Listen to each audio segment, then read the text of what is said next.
Gaur Etxarri Arana zen, 10 urte. 10 urte aurreneko galdeketa. Ez dakizue zer nolako olatua sortu zenuten bere garaian. Etxarrin bakarrik egingo zelakoan, hortxe joan dira gero, olatu desberdinak sortzen. 208 herritara iritsi arte.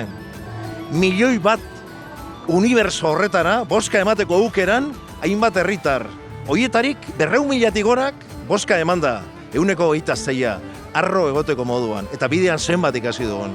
Zenbat ikasi dugun adosguneak sortzen. Zenbat ikasi dugun galdera adosten. Zenbat ikasi dugun berme batzordeak sortzen. Zenbat ikasi dugun aniztasuna desberdin pentsatzen dutenekin lan egiten. Zenbat ikasi dugun, zenbat ahaldundu ginen. Herritarron alduntze ariketa sormen kolektibo bati esker bideratu gendun. Primerako ariketa izan zen.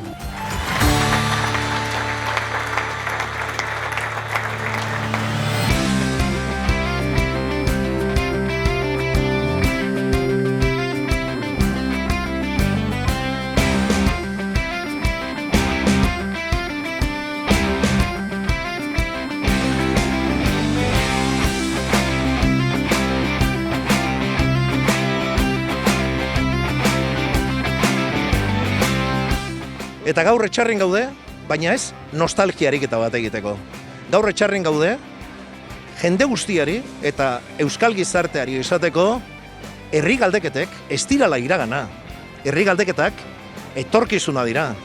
Eta herritarrok ez dugu nahi bakarrik 4 urtetik behin boskatu.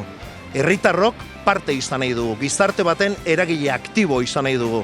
Horregatik, bide asko dago egiteko, burujabetza osoaren bidean urrats ugari eman behar ditugu oraindik ere, baina eskuz esku eta elkarrekin lan eginez eta elkarrekin erabakiz, iritsiko gara bai herri libre bat lortzera.